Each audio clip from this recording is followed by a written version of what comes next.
So hello, I'm here with Scott Wabano. Scott is a National Ambassador of Hope at WeMatter, an Indigenous youth-led and national organization dedicated to Indigenous youth support, hope, and life promotion. He is also a stylist at his own self-titled fashion brand, Wabano. So we met Scott through a new joint project between Y4Y and the WeMatter Ambassadors of Hope. It's going to be a video on Indigenous identity that will be coming out in the coming weeks. So please keep an eye out for that. Without further ado, hi Scott, how are you? Wajay, Mr. Way, I'm good. How are you doing? I'm pretty well, thanks. I'm happy to have you here today.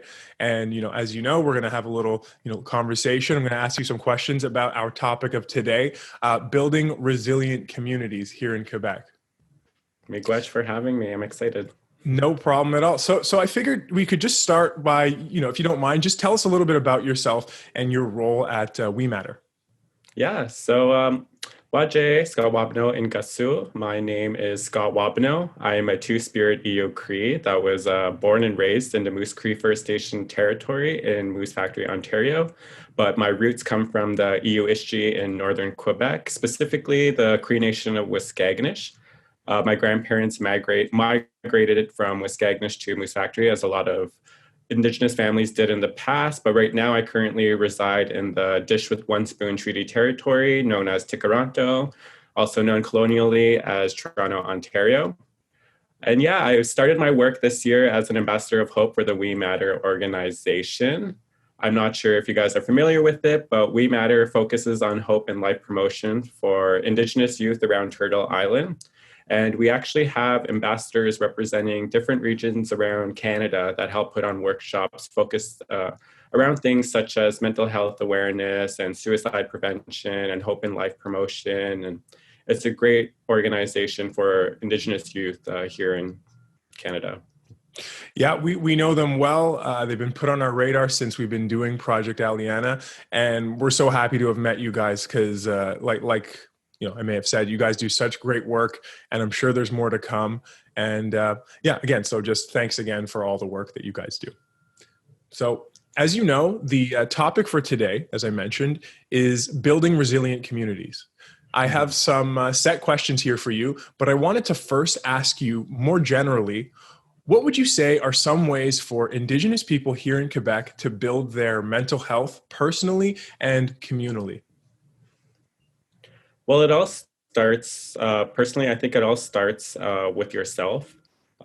It's good to be self-aware of your own traumas, your own body, your own mental health, and your own triggers. It also helps when you have a strong community around side you as well, too. And I know a lot of Indigenous communities, when times get hard or when times are needed, like during tough times, our communities are able to come together as one big family and support one of each other, and that's resilience right there. And just little actions like that shows how resilient our communities are, because unlike if you looked at a colonial place such as Toronto, I don't get the same support as I would get in my home community of Waskaganish. There is a population of over 2 million people here, and in my community there's a little less than 2,000, and everyone knows one another, everyone treats each other like family.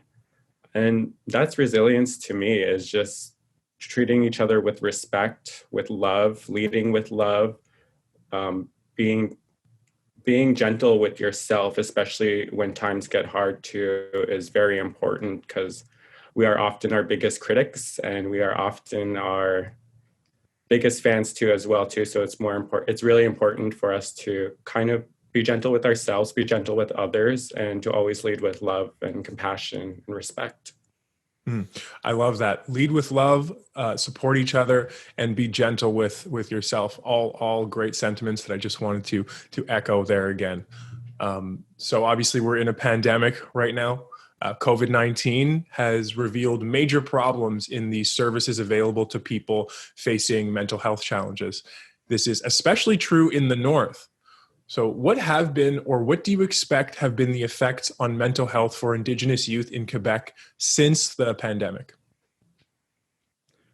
Well, Personally speaking, what I could say is since the pandemic happened, since COVID happened, I could actually say that I've lost more family and friends and loved ones to suicide, to drug overdose, to murder than I've actually lost anybody to COVID. I actually don't even know anybody in my life that's been affected by COVID the way that my people have been affected by the lack of mental health resources currently available right now because of the whole situation. Um, I've noticed even amongst my circle of friends, my family, a lot of us are struggling with our mental health because of all the resources that were available for us, not only here in Toronto, but within our isolated communities, which, is very already scarce for mental health support up there. And since the pandemic happened, most of our services were gone or disappeared. And a lot of my friends and family had to seek out other alternatives. So I know a lot of my family have been focusing on land-based healing. So they go out on the land and they, reconnect with the culture and the traditions that we've long lost and that we still hold true to our heart. That's a form of healing for our people. And a lot of my friends have also been turning towards online and virtual counseling services too, such as BetterHelp. Me personally too, I've been actually using BetterHelp during this time, just because I can't visit my therapist one-on-one. And my therapist is actually a two-spirit therapist as well too. So they focused on all the teachings around two-spirit identity and my roles as a two-spirit person, and to kind of transition from that to a person at BetterHelp who doesn't know anything about two-spirit identities, who doesn't know much about Indigenous identities in general. It's definitely been an adjustment, I must say. I find that there's always been such a disconnect for mental health support and mental health resources for Indigenous people in isolated communities already. And because of the pandemic, it's been a lot more harder. Like I said, I've lost a lot more to suicide and drug overdose due to COVID. And, throughout my regions and a lot of other Indigenous communities throughout Turtle Island too, throughout the whole pandemic, there's always been the strong emphasis on protecting our elders, which I totally agree with, which is perfectly understandable. Like they carry so much sacred knowledge and teachings that need to be protected, and they're sacred to us in Indigenous culture. But because of the strong emphasis on protecting our elders, we often forgot about our youth. We were kind of left out on the back burner during this whole pandemic. With almost little resources prior COVID, we were kind of left to like fend for ourselves in a way, just because of the little resources we have, and mental health support wasn't as easily accessible before COVID. Then after COVID happened, it feels like it's not accessible at all. So now it's creating this whole movement or this whole problem where our youth are now turning to drugs and alcohol again. Something that's been really prevalent in our communities already, our Indigenous communities, and the fact that more of our youth are turning towards this, it's kind of sad because, our leaders are quiet and our leaders are putting so much emphasis on protecting our elders, which is understandable, but, we're youth too, and this is our future. And some of our youth, this is their first time going through something similar, something like this, a pandemic, a global pandemic. Speaking for myself, like I know there's been a couple pandemics that I've lived through, I guess you could say, like the swine flu pandemic, the SARS pandemic. Like this is not new territory for me, but for an Indigenous youth who maybe just moved to Toronto or just moved to an urban area, or who's even just living in an isolated community, I know definitely they're struggling a lot with this. But it's also creating this movement amongst our youth that we're tired of waiting for resources to be made available for us. We're tired of waiting for the government to make things better, I guess you could say. Like we're ready to fight for our resources that we desperately need within our communities. Mm. A lot of great points in there, Scott. I don't want to go too far back to the beginning, but I just wanted to say I'm so sorry to hear about all your family and community members who've suffered due to COVID-19. And like you mentioned, it's not directly COVID-19 that's the problem. It's a lot of the like peripheral and side effects that are happening, the way it's affected people's lives, and forced them to isolate and just interrupted their lives in a way that's not conducive to their mental health. And so that's why making sure that there are services are available for the people are so important. And like you mentioned, BetterHelp is such a great option now for people because it is online. So it's as simple as you can do it anywhere remotely. So it's as simple as logging in, and like you mentioned, they tailor, they pair you with a therapist who knows kind of what you're going through, who has experience in your particular area of interest. And so I just wanted to echo that, because I want to urge anyone listening, if you're struggling in any way, don't hesitate. There's no shame in reaching out. And now the resources are made easy to find. So please, it's betterhelp.com, and they will pair you with a therapist who's suited to your needs. And the last thing I just wanted to say is it's a good point that you mentioned about everything being, I don't want to say focus on the elders, but there's been kind of a gap in the youth focused, services available.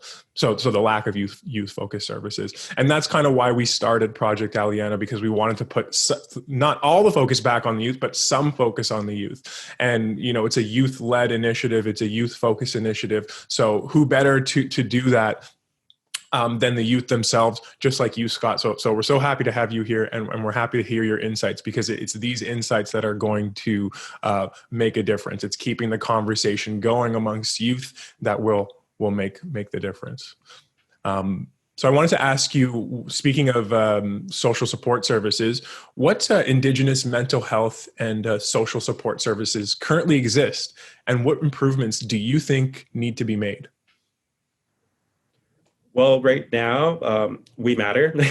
I definitely have to plug in WeMatter, because they've been doing a lot of great work for Indigenous youth amongst Turtle Island, and just providing that mental health support for youth living within isolated communities, living in urban areas. They've been a great resource for a lot of Indigenous youth, and a lot of Indigenous youth have actually been reaching out and asking for toolkits so they could provide them within their communities. And I feel like WeMatter is definitely a great support system for Indigenous youth, but there's also, like you said, BetterHelp. I know there's this shame amongst especially our men. Our men's mental health is not taken seriously. And I find that there's this shame that men have. They feel like they cannot speak about their mental health. They feel like they can't be depressed. They can't have anxiety. They can't have all these mental health problems, just because of the way society has depicted how these men are supposed to be strong and warriors and are protectors and all this stuff. And they kind of suffer silently too. And I know there's a lot of men's mental health support groups out there too. Speaking for myself personally, coming to Toronto, I was a little overwhelmed with the amount of mental health support systems that there are in place here, compared to me living in Waskaganish. There was services readily available for two-spirit individuals, men, women, children. There's even family-based counseling. There's counseling that kind of does everything, that focuses on all aspects. And it's been completely overwhelming, but it's also been eye-opening for myself too. And it makes me realize how scarce and how little mental health support systems we have within our Indigenous communities. And it's sad, because we always hear all this talk about reconciliation and wanting to help Indigenous populations, but there's nothing there, not yet anyways. And that's why I'm really happy with WeMatter and the work that they've been doing, because it is a youth-led organization. And that's something I've always had hope for with our future generations, with our youth. And like I said, there's this whole movement going on amongst our youth, and they're tired of waiting for the resources promised continuously by the Quebec government, by the Canadian government, and we're ready to just fight for those resources and get them for ourselves. For sure. Yeah, the lack of resources is definitely startling. And again, that's why it's so important for people to have conversations like this, because you see, like you mentioned, there is a youth movement. And again, people like WeMatter are there. And it's just, drawing attention to them and just kind of growing their platform. And we see that happening with the youth, with people like you. So I do think that, the amount of services will increase, but it's just important to kind of use your voice to make sure other people who have a voice, or are too young to, but one day will have a voice, realize that, oh, this is a conversation worth having, this is something that's making progress, and we will get there, I think, but that it just takes more and more people doing it. You mentioned kind of the differences in or at least the way that mental health is treated when we're talking about men. I found the same thing when I traveled to Nunavik in January. I was told by a number of people that the culture doesn't really encourage Inuit men to talk about their emotions. So in a sense, they're suffering in silence. And I mean, that's something you see across different cultures as well. But off that, I wanted you to talk a little bit more, or I wanted to ask you a little bit more about the differences in how mental health affects genders. So, for example, I don't know if you have any insight into that. But. Mm-hmm. Well, to me, I know each individual, whether they're a man, woman, non-binary, trans, two-spirit, everyone requires a specific type of care. Not every human is going to get the same treatment. That's not how mental health should work, just because our human brains are wired differently. Like, everyone's brain is different.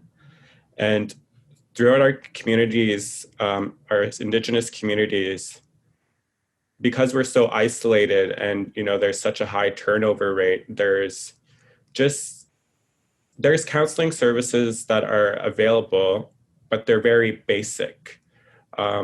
And they also focus on a very Western dominated type of medicine, a medicine that us as Indigenous people, we're not used to. We're still getting used to it, I also find that's why there's such a big problem, a big disconnect from our culture and our people, and why there's so a high drug and alcohol abuse levels within our communities, is because the medicine that's available for us within our communities is very Western dominated, and something that we're not used to. And there's always talks about, the brain and the psychology and the childhood behavior. And, but as Indigenous people, we've always had our traditional teachings that were kind of robbed from us because of colonization and, the effects of residential schools and whatnot. And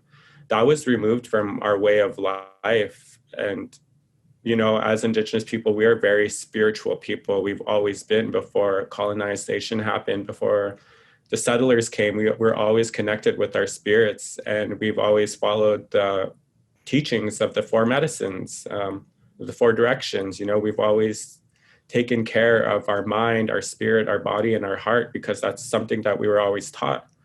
But it wasn't until, when settlers came and colonization happened, we kind of those supports were removed from our way of life. And, as a two-spirited person, I received different teachings and different support than I would compared to a cis straight male white guy, just because I'm two-spirited, and what my needs are for my soul and for my spirit, it's different than a guy who is cisgendered and straight and white.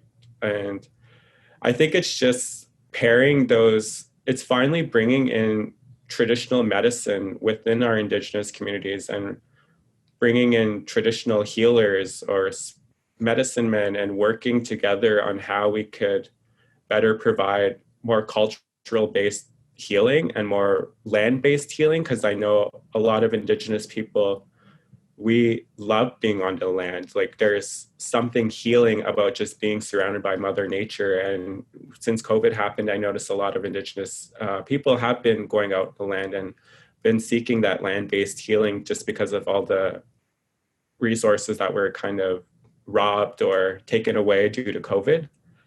Um, so yeah, I think it's that. I think it's because of Western medicine, and if we incorporated more traditional types of healing within our communities, I think that's when we'll lean towards more healing and we'll bring more positivity and light to our communities. That's very much needed during this time.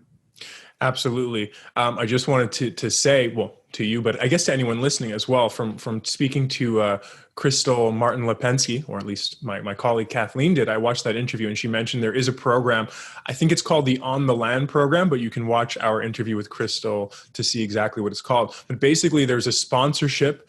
I'm not sure if it's from the government. Anyways, there's a sponsorship for Indigenous people. I think it's during COVID where they're fully sponsored. Their food is paid for, their shelter is paid for them to go out on the land for 2 weeks to quarantine. So I'm kind of muddling a little bit now the details, but I think if you're an Indigenous person and you, like you mentioned, you could benefit from being out on the land and surrounded by Mother Nature, look into this because it seemed like a really good program for people to do.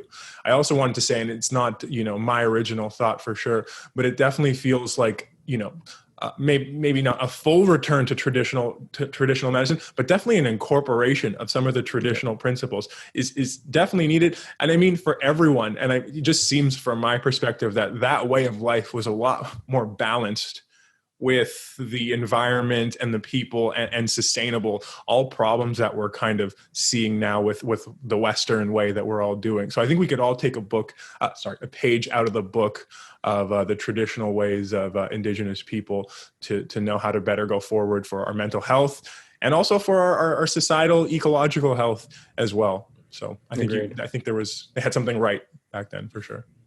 Yes, definitely. Yeah. Can you say anything about the differences in services in urban versus rural areas?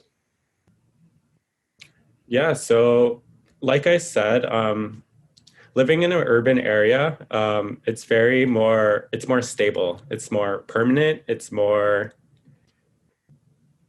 stable. I guess you could say, like the therapist that I've seen, I've been able to see since I've moved here in Toronto, and she hasn't changed one bit. Like the therapist, there's no high turnover rate here. Whereas if I lived in an isolated community, I basically went through like 4 therapists within like a 6-month span just because of the high turnover rate. And they travel to different other communities. So it's just like a rotation of therapists.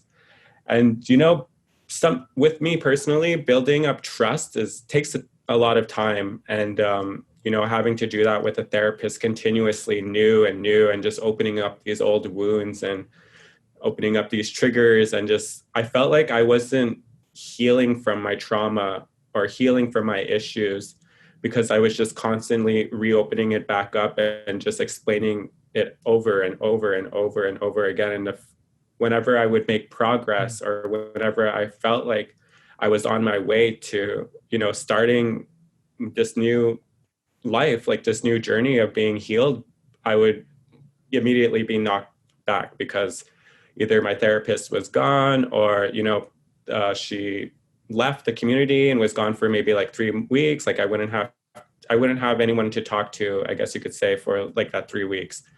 And it obviously affected my mental health.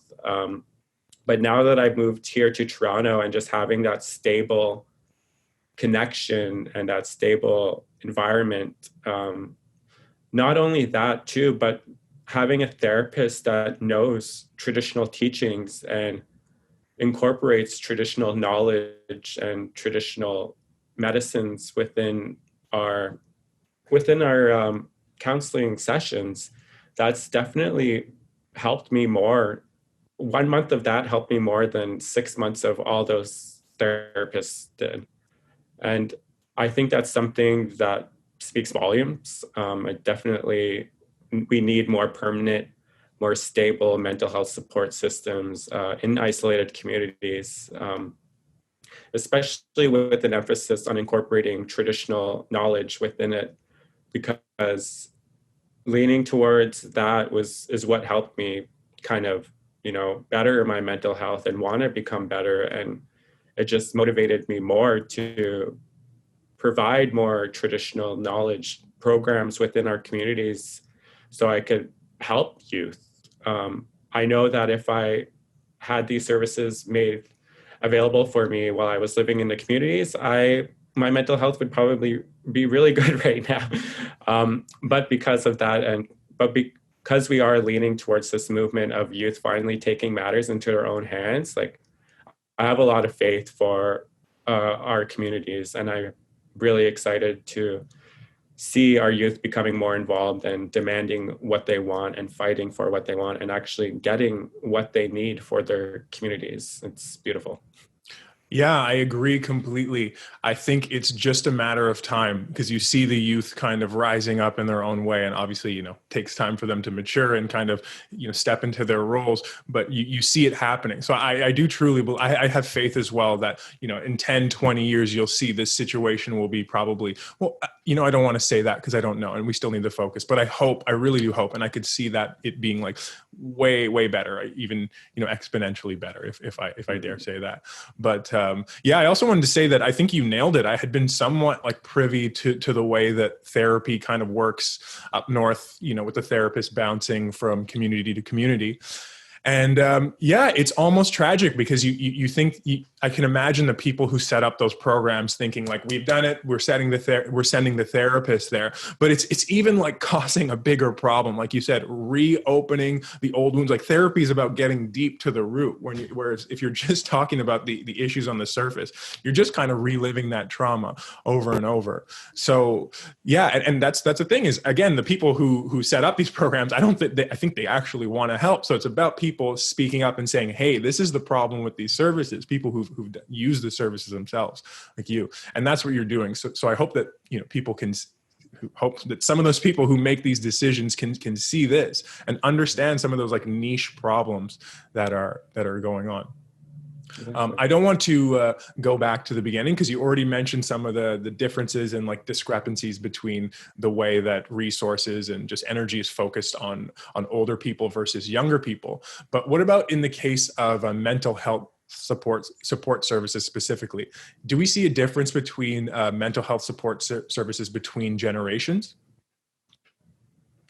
Definitely. So just comparing it to my personal life and my family and friends, my younger siblings, they're very well aware of their mental health. They take it seriously.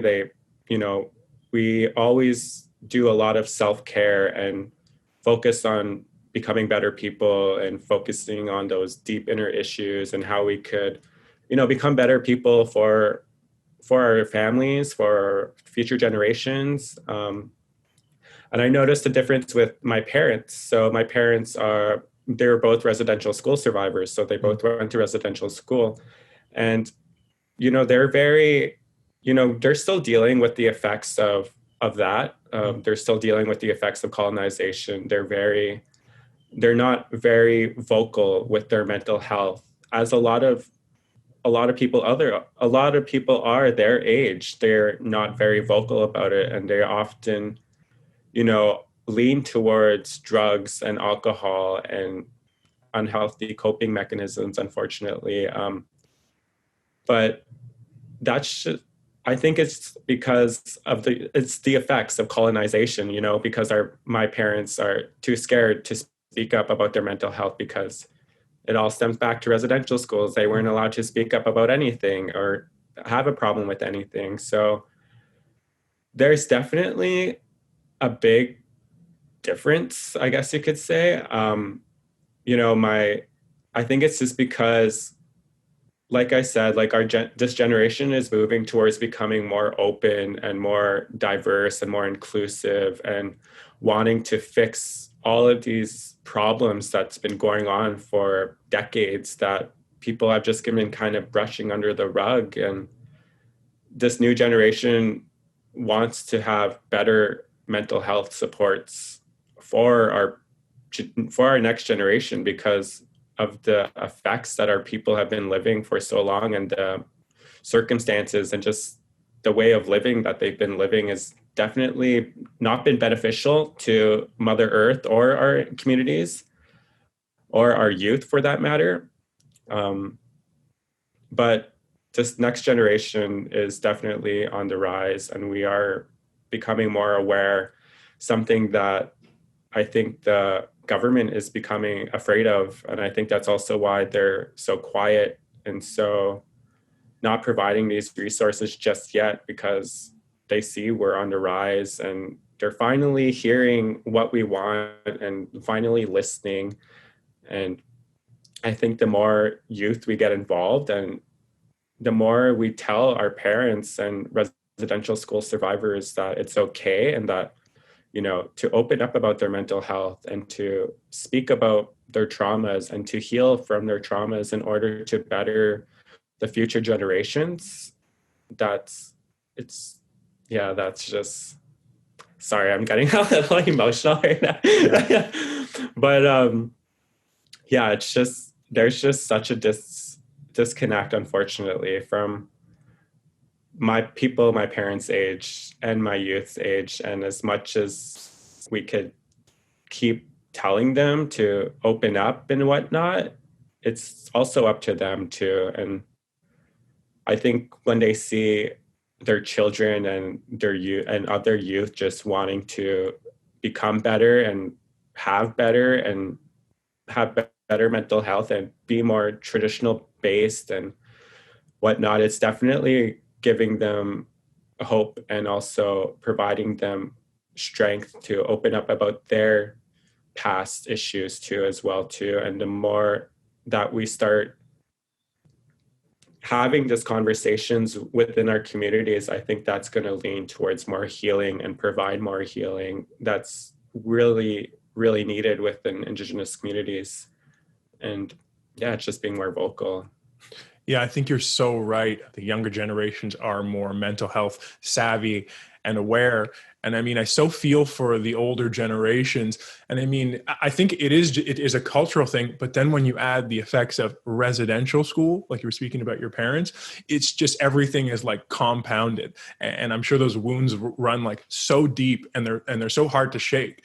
And I just wish, and I thank my lucky stars in a way that I was born in this generation, because we are moving to a more inclusive and just a more like equitable society that was simply just better for all of us. So anyways, I just thought that was a really good point.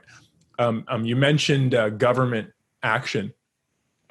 We know that change is slow. Hopefully it becomes faster. But yes, so change is slow, especially when it comes to government policy. How do you think we can keep youth motivated and stay active? How do you think we can keep youth motivated to stay active as they wait for adequate or appropriate services? Listening to them is very vital. I find a lot of our youth feel like they're not heard. They're basically always telling the government, telling our leaders, telling their parents, telling anybody really on their needs. And it's up to, the government, it's up to us to listen and to understand what they need and to motivate them and to encourage them that what they're doing is great work.